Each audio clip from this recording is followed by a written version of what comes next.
on the front line managed without them and ask, can CCTV really make the difference? Thieves play the odds. For every once they get caught, they probably get away with it 20 times.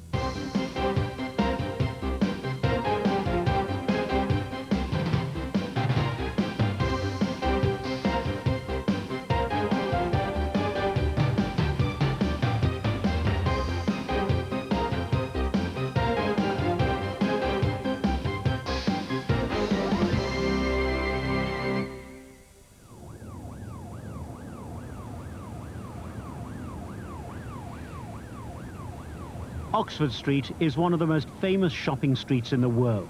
200 million people come here every year. They spend a fortune, but they also lose a fortune to thieves. Each week, criminals steal from the shops and shoppers at least £2 million. There are 350 shops and stores in Oxford Street. 60,000 people work here. Watching over them is a police force of fewer than 50 officers. Shoplifters and street thieves are a constant threat. The staff of this shoe shop suspect they're about to be robbed. A group of young men have been acting suspiciously. The gang don't know there's a video surveillance system. A panic alarm has been pressed and the police are on their way.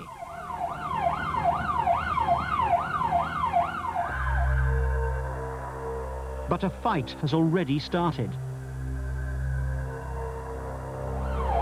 Called Foothold, and the report is that there's a group of males who are trashing the store. The security guard's under attack, and they're armed with knives and bottles.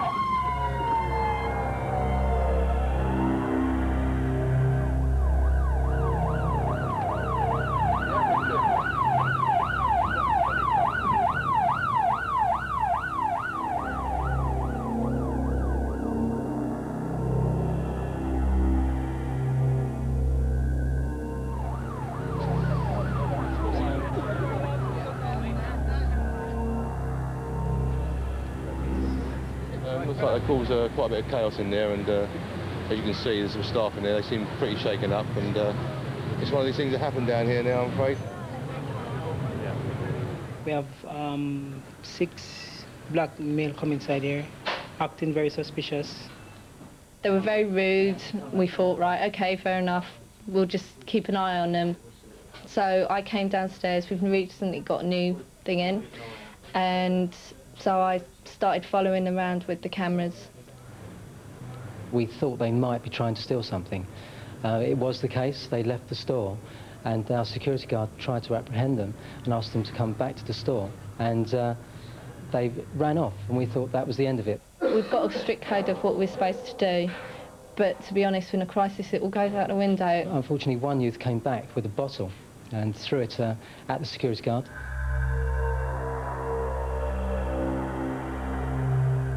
We've also got a panic button, so everything, when that all started happening, I just pressed the panic button. But it was really tense, it was really quite horrible. Yeah, I started to throw punch, fight. I tried to restrain them in the most harmful way, and started to break bottles, bring knives. There's nothing much I can do about it no more than I've got a couple of bruises. This is the second time. Last year I was held at gunpoint in Maddow Superstore next door. I was punched in the face. I was taken to the hospital in ambulance. The police didn't caught these guys. A situation like this, we've only just had our cameras installed in store, and it'll prove to be a valuable piece of equipment, but certainly through the whole street for the police as well. Oxford Street is probably the only large shopping area which is still to be covered by CCTV. We have this continual battle against the out-of-town shopping areas who all have very sophisticated CCTV systems, so their customers feel safe. The crime rate in Oxford Street is very high. There is a lot of crime that we believe will be eradicated by these cameras. Oxford Street already has 1,000 cameras, owned and run by the giant department stores to catch thieves inside the shops. This store has the biggest and most sophisticated system in the street. More than 160 cameras keep a discreet eye on the stock. Which one is it, Bonnie? Yeah? They're watched by security men who also work the cameras and keep a lookout for likely thieves. Once the operators have a suspect on camera, they can call up undercover detectives and uniformed guards. New number. I don't want a 3 yet. Right, stay away. No one knows how many people try to steal from shops. Right, there's an orange children's wear item. But in this store, thieves are only charged when there's proof on videotape of the goods actually being selected and then concealed.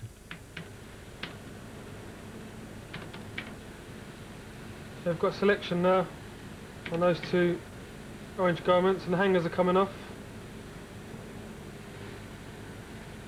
There we go. Now what she's doing now, she's putting one garment over the top of the other garment and slowly putting the other garment underneath. She's tucking it into the bag. So she's got like a little cover to conceal what she's doing. So you can't see the tracksuit bottoms anymore. And what she's done, she's tucking it into her bag. Right, see, rolling them up. They're about to go into her bag, look. Let's get that on camera. And the detective has seen approach and selection, so we can arrest the female when she goes to leave. Because between the 2 of us, we've kept continuity. We have to hold the continuity on the basis that if we lose them for any length of time, they may pay for the item, they may return the item to the actual display, or they may pass it on to a second party who goes and purchases the item. So we hold a continuity, and then they have to leave the store without making any attempt to pay as well. By law, it states that after selection, concealment, and walking by till points without purchasing the goods is actually shoplifting. Alright guys, we are on inside standby. I repeat, we are on inside standby. I see one female, brown jacket, blue jeans, white headscarf wrapped around the back of her head and neck. Feynman's doors, 5, 4, 3, 2, 1, out the doors on Feynman's. We have to be 200% sure that the goods the person has are ours and they did not pay for them. This system here, when it first went in about 3 years ago, consisted of 84 cameras. But over the years, and as your store develops, you need to increase your camera coverage, so you just add on extra cameras. So we're now up to 162. We're not talking about the pensioner or the person who's unemployed who steals some food. We're actually talking about professional criminals. There are professional shoplifters who individually are earning, and that means that they're stealing twice as much, over £1,000 a week. That sounds an awful lot. It is not a lot. If you take a dozen silk dresses at £100, that's £1,200. They're professional criminals, often linked to other types of crimes. So people who steal from shops will not just be involved in shop theft. They'll be burglars, they'll be involved in drugs, they'll be involved in cheque fraud, and so on. They'll visit 4, 5, 6 stores a day, some individually, some in teams. We know that some individuals are responsible for theft of up to £100,000 or more. And we know that there are teams of thieves out there who might be responsible for between £1 and £2 million a year. So many shoplifters are caught each day by the stores that the local police station runs a regular van service to pick them up. The officers are known as the Tyburn team. Well, we've got a female adult detained at BHS for shoplifting, and my colleague here, Sabrina, is going down to investigate it, basically. So only a couple of minutes away, depending on traffic. Things like this doesn't help much either, with people parked up on the WL lines outside the hotels. It's probably one of our most regular called shoplifters along Oxford Street. The store usually says that they're in an agitated state, or they're fighting, or they're struggling to get them back in the store, etc. And then the control room gives us an idea of what to expect and whether we're going to charge down there or just take our time, basically. Many of the shoplifters caught in Oxford Street at first claim they're not British. A lot of the people that they detain, they'll plead, I don't speak English, but they understand everything normally. But at the end of the day, we still need to get an interpreter for them, because we don't want them to have an excuse to say we don't speak English. So tourists normally carry their passports with them, or at least their hotel keys, or at least some sort of correspondence. The drug addicts don't usually carry anything except their sleeping bag. With regards to the professionals, you can usually tell because they steal in bulk. They'll steal maybe 5 or 6 pairs of jeans at £90 a piece, whereas the tourists will steal 1 or 2 things and then leave it at that. The stores, in fact, don't like them to be called shoplifters because that makes them sound as though they are the housewife just stealing something. They come in prepared to steal. They're on a par with burglars and robbers. Carrying anything sharp? Needles? You carrying needles? The greatest fear the Tyburn officers have is of being stabbed or infected with HIV. Any drugs? No. Right, do you want to spin round for us? Let's search your back pockets.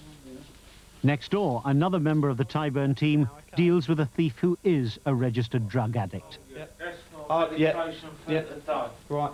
Well, I'll hold on to that. We'll have to call the doctor out when we get back, okay? As long as I have it by, like, 9, 10 o'clock. When you go into a scenario like that, you never know what you're coming across.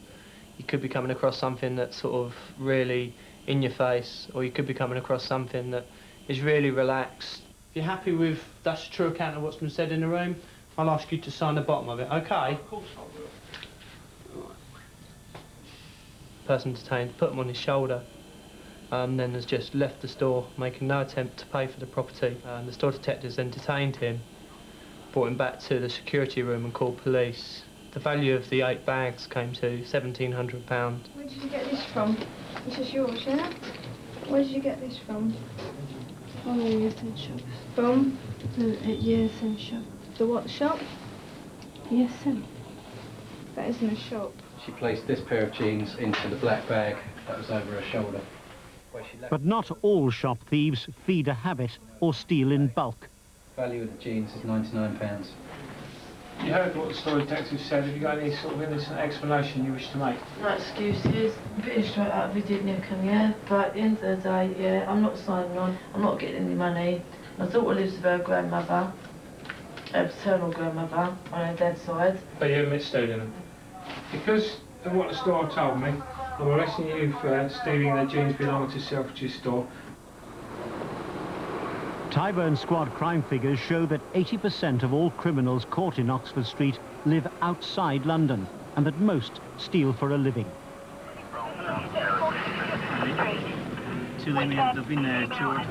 It's not normally their first time that they have been shoplifting. They've normally done it before, got away with it, and thought they can get away with it again. We do hear some hard luck stories, and we don't sympathise with them, but we can understand why they do it sometimes. But I don't believe any of it. Yeah, because you hear so much, don't you? You know, especially from shoplifters. Unit calling you virtually readable. Try again.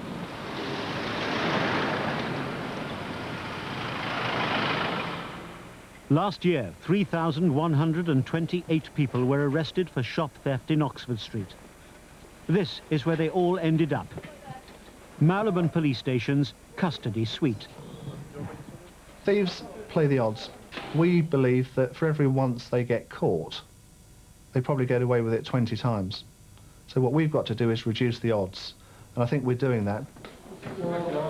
It's now 8 in the evening. This Tyburn shift is almost over, but there's one more suspect to be dealt with. Sergeant, this man's been arrested at C&A Oxford Street for theft shoplifting. He was seen by a member of the security staff in the basement menswear area to select a gent's coat, value £199. He took the coat from the display and put it upon himself. He was then seen again putting his hand in the pocket where the security tags are kept and was seen to tug at it. He then took the escalator down to the ground floor and then walked to the main door onto Oxford Street, exiting it out onto the street, passing several till points, making no attempt to pay for the item. I heard the allegation it was made in the full presence and hearing of this gentleman, although he speaks limited English. What language are you? Vietnamese. Tell you, this rocket, yeah, I'm not naked in it, and I told this CNA, I say this CNA, yeah, manager, I say, if I naked, Can you get from camera for me see? And he not camera and everything in it, you know. You sort of think, well, I've heard this all before, but you deal with so many shoplifters out of Oxford Street that don't speak English. And we've got a good interpreter system. Right, now while you're here, I've got to ascertain what property you have with you. The officer's going to search you. There's not a day goes by where we don't get an interpreter into the station. And I've used the Vietnamese interpreters quite a lot before, so I was quite confident that we'd have no language barrier. Can you read English? Yeah, I can't read English. Often when you get a piece of videotape, a picture paints 1,000 words, so if you can actually see it on tape, you know, everything that they're sort of explaining to you becomes clear. Yeah, we need the belt, mate. Just the belt, the lighter, and that coat. £11.52. So. You do listen to them, and you know there are a lot of reasons why people might commit the crime, and they might have their own reasons, and everyone's got their own reason. But you do have to distance yourself from that a little bit. When the interpreter arrived and we were ready for interview, we went into interview, and the guy denied committing the offence, giving the excuse that he'd come in wearing the coat. He was. When we put it to him that there may be video evidence, he was, you know, he really wanted to see this video evidence, and he was quite sure that he did come in with a coat. Nếu mà cảm thấy tối nay cháu ra thì để cháu về cháu liên hệ với luật sư cũng được. You say no. If I am released, I will be released tonight. Then I will contact my solicitor later on. Does he want a duty solicitor to attend tonight? Chuyện đấy không thể ra điều kiện được. Bây giờ cậu chỉ trả lời là cậu có muốn luật sư ở đây bây giờ hay không? Thôi không cần đâu, có khi tí interview xong rồi cháu về cháu mai không cần đâu. Có khi không cần đâu để cháu ra ngoài cháu tìm luật sư. No, I don't want a solicitor. Yeah, I showed the interpreter the guy's name, and she had a look at it and thought that it may have been spelt wrongly. She put the names in a different order, and I went and did another PNC check, and it turned out that he was quite well known to us. We didn't get to interview until about 2 or 3 in the morning. By the time I put the case together and handed it in, I didn't get off till 5 in the morning. We took it to court with him pleading not guilty. However, it came to light that there was video evidence of him coming into the store not wearing the coat. There wasn't video evidence of him actually committing the theft, but his alibi was that he was wearing the coat when he entered the store, and the video evidence proved that to the contrary. So when he actually got to court, he changed his plea while we were at court to guilty. These are illegal street traders, the people the stores hate most after shop thieves. They sell clothing, jewellery and perfume. The goods are usually fake, clever copies of well-known designer brand names. It's all right, isn't it? Street traders are difficult to catch in the act. They have lookouts who warn them when the police are coming. What size are you after, my friend? The usual claim is that the goods are cheap because they're stolen. These real, though? Of course they're real. Everything's real what we sell, mate. These scenes were recorded by Westminster Council last year. They're releasing them now to show how videotape will be used to prosecute illegal street gangs in the future when the CCTV is working fully. 20 the jeans, 25 the jackets, mate. What size you after, mate? The police are also involved. Officers in plain clothes from the Tyburn squad have set up an observation point near Oxford Circus. We've got a number of teams working all around Oxford Street, right round to Regent Street junction there. You've got all different lookouts looking for people coming up the stairs. It's quite a complex setup, and so you see who holds the bag, who makes the bogus purchases, who holds the money, who's doing the selling, who's keeping lookout. There's all these jobs that these people do, and so it's good sometimes just to come up here so you can see exactly the whole setup. They're not just people who are trying to make £5 a day or anything like that. The top people are getting millions and millions a year. It causes a lot of grief. We get a lot of complaints about these people. They're nasty people. They're conning the public. The money is going to organised crime, and something needs to be done about it. Normally in an operation like this, you'll find about 3 or 4 stooges at least, a couple of bagmen who are holding stock out of sight, and 1 or 2 money men, depending on how well they're doing. What will happen is stooges will take money off the main man. They will pretend to buy the perfume, This will entice in the customers who will buy the perfume. The raw essence that's contained in these cartons is only going to cost the people who are organising this about 50p. The people who then buy it off them and bring it out onto the street, it probably costs them about £1, £1.50. Therefore, if they're selling them at £10 for one or £20 for three, hell of a profit. The Oxford Circus lot, each tray is doing 350 an hour, and you've got about 6 or 7 trays going. So if you add that up, around the Oxford Circus area alone, you're talking £1.5 million a year.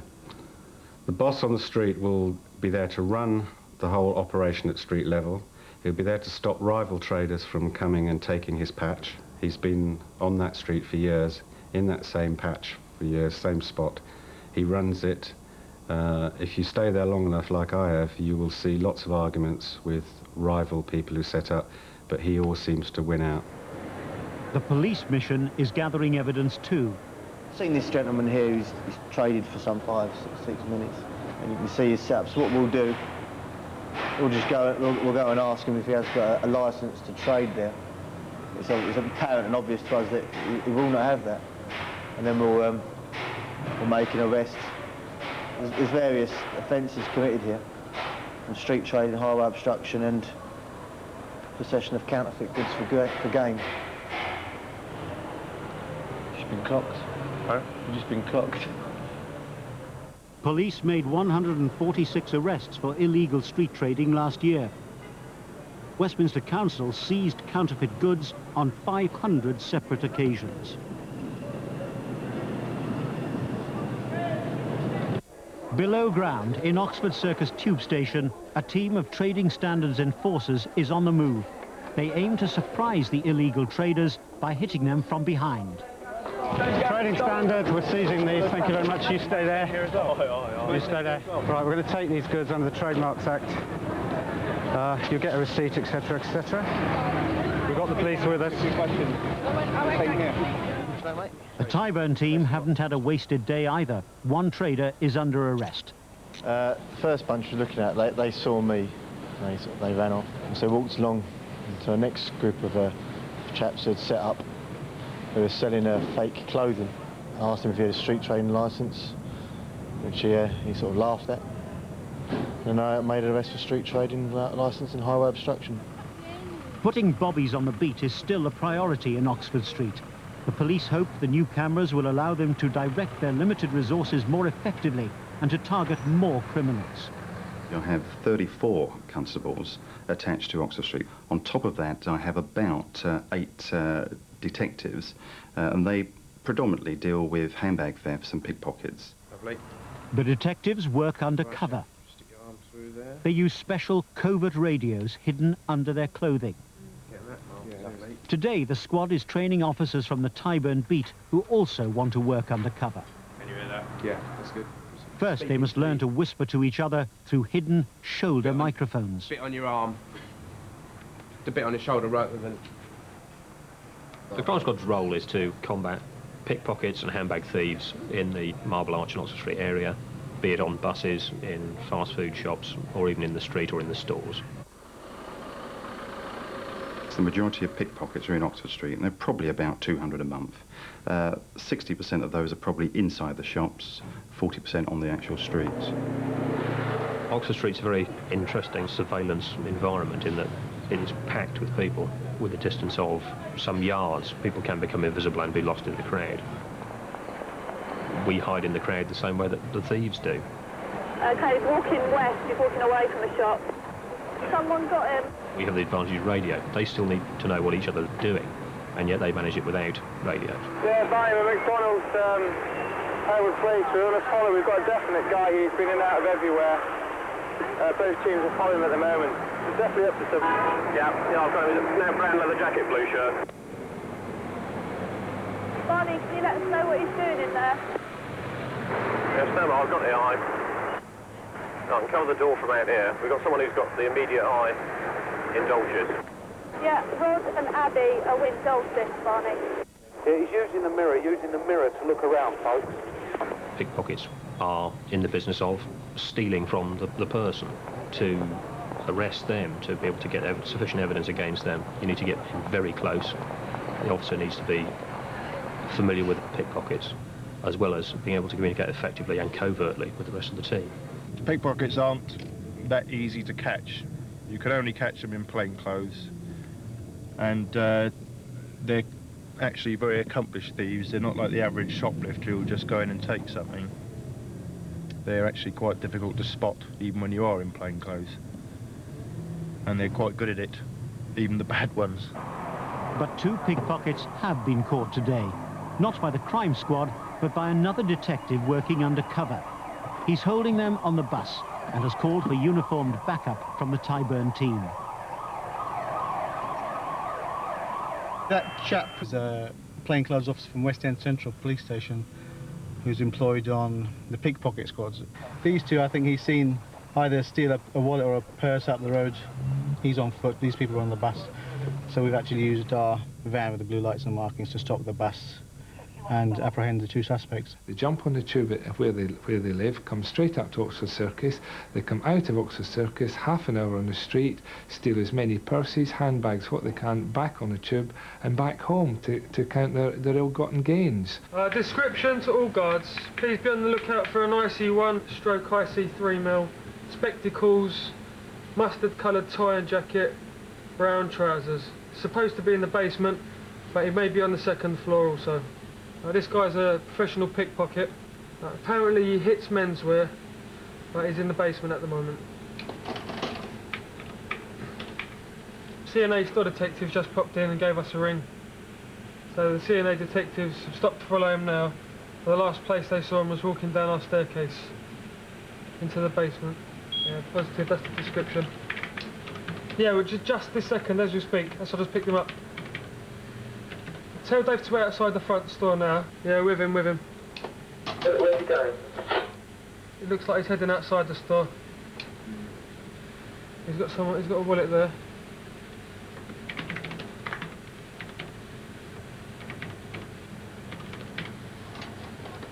Just left through Feynman's doors. He's just got on the number 12 bus, and I'm going to phone up the Pantheon. Hello, it's Jason from Mob Larch. You've got a known dipper on a number 12 coming up to you. He's an IC1/IC3 male. He's got a cream-coloured jacket, brown trousers, burgundy tie. He hasn't done anything in our store. He's called in by CNAs. Okay then, that's alright. Right, that's as far as we can take it now. See him running down there? Now if we had the street cameras now, we'd have followed him wherever he went. The cameras alone can't police the streets of London, and particularly not Oxford Street. You've got to have someone to respond to the cameras.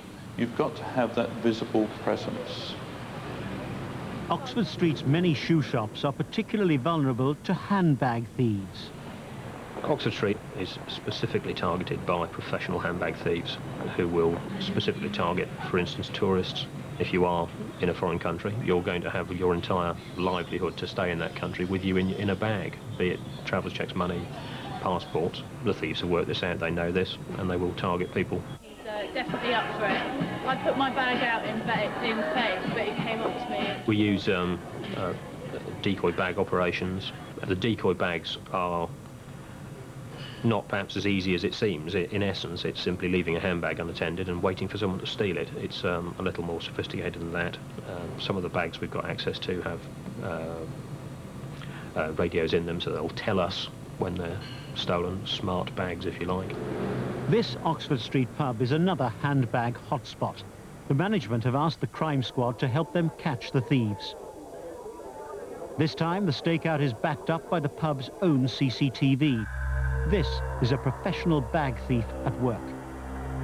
A woman walks to the bar. She puts her bag down next to one that's already on the floor, the potential victims. She looks around and then, after a few seconds, moves both bags closer to her. Then she moves them again, even further away from the victim.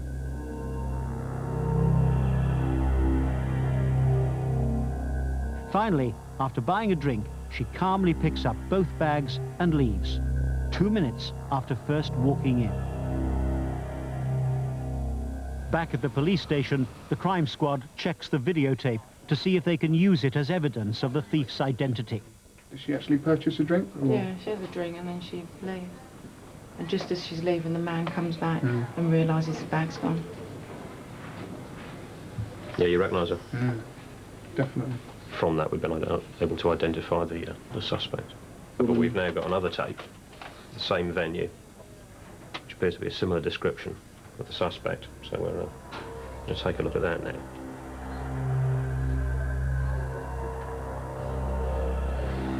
Yeah, that's her again. He's having a good look. I'm surprised that the girl sitting in furthest away just from us doesn't actually... I think she used her feet there. The bag's gone from the floor. It's difficult to see exactly what she's doing because of the camera angle. She's simply scooped that off the floor. She's coolly hooked that away, gathered it up, and then out, as you've seen on the tape. She's already known to us for another offence, and all three will now be tied together and put to her when we next speak. Oxford Street's new CCTV system will be run from what used to be the police station's snooker room. It's taken almost 4 years to get the shops to agree to help pay for street cameras. It's been a very, very tough battle, because everybody's saying, well, OK, I'm keen on this scheme, but I'm not going to put my hand in my pocket until Joe Bloggs up the road does. Surprisingly, it was not the high level of criminality in Oxford Street that persuaded those involved to put their hands in their pockets, but the threat of terrorism. I can pinpoint the exact day when the tide changed, and that was the IRA bomb at Canary Wharf. And I was thinking, the week coming up to that, I was thinking, this is a battle I'm not going to win. I'm not going to be able to get these cameras into the street because the support isn't there. But I knew when that bomb went off that things would change on the Monday, and they did. Even when there is a chance of peace, bomb warnings cannot be ignored. No code. The emergency line is a police-controlled bleeper. No specific areas, just Oxford Street area, 2 devices possibly. Go ahead, go ahead. There's no code being used, so it's probably just a false alarm. Okay, so have a look on camera for anything whatsoever that could be suspicious. And also, a security guard is going to do a double perimeter check, checking everything from dustbins to telephone boxes, any possible place where somebody could leave a device. There was a call received at Scotland Yard saying that there was 2 bombs in Oxford Street. Initially, we treated that as a amber alert. No code or time or exact location. Huh? No, it's not a joke. It's not a joke. Mail stated there was 2 devices in Oxford Street. Police are checking the street as a precaution. No further action at this time. About 12 o'clock, the authentication went up to a red alert, and that means to consider evacuation. It's Marks and Spencer security here. It says now code red. Please evacuate store away from Oxford Street. Right, okay. So what we'll have to do is lock all our front doors and evacuate people through Bravingtons and So the police are telling us to? Yep. There's Marylebone Police. Right. They want us to shut the front of the shop. Shut the doors now. Okay. Okay, all guards, listen up for an emergency here. Yeah, Can the guards on the front please lock Feynman's doors? Lock the front doors. Evacuate from the back. Lock Oxford Street and Feynman doors. Evacuate from the back. Doors. Direct customers towards the rear of the staff. All bogus guards, please evacuate your areas. Lock up your hauled in. Make your way to the loading bay, please. Okay, John, can you let me know how many people are left on 4th floor, please? All right, Haroon, can you start clearing basement, please? Basement and ground. Basement and ground. Haroon, can you direct them all to the back, please? Direct them all to the back of the store, away from the windows. Guard in the loading bay, guard in the loading bay. Please, can you get all staff to go into the basement? All staff to go into the basement. I'm going to do a 10-way. All right. You're basing your judgment on good intelligence. We set up a series of cordons. About 150 officers evacuated the stores and cleared the whole of the street. The floor is clear. Safe, thank you. Do you want to make your way down to the next floor? Make sure that's clear. Probably about the third time in 4 years I've had to deal with this. Third floor clear, Jason. Third floor clear. Yeah, to the basement, yeah? It's got down as far as Oxford Circus so far.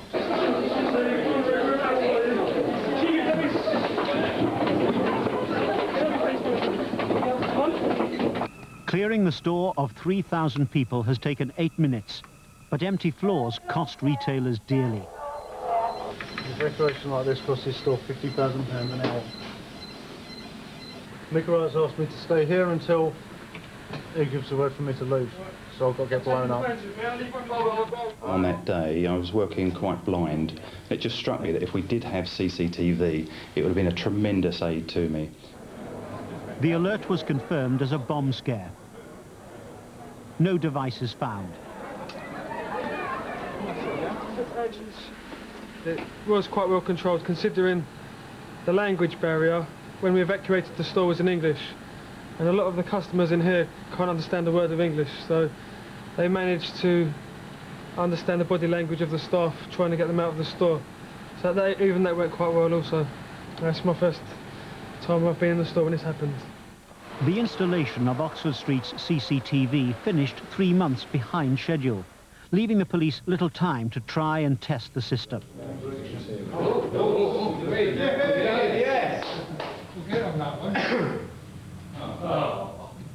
Just 5 weeks before the 16 cameras were formally switched on, the control room was still waiting for pictures. I can't see a thing, it's white.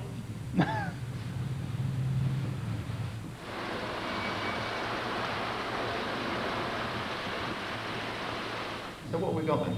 We've got number 8. Quite an exciting time, isn't it?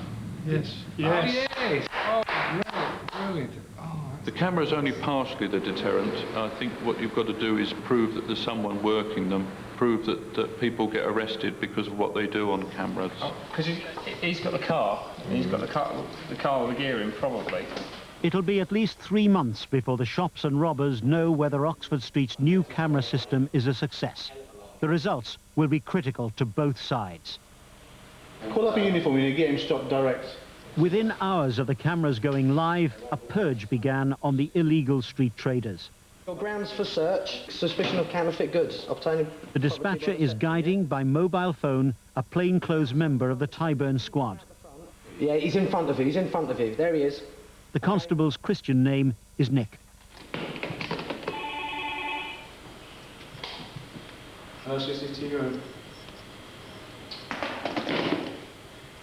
Got him. Good boy, Nick.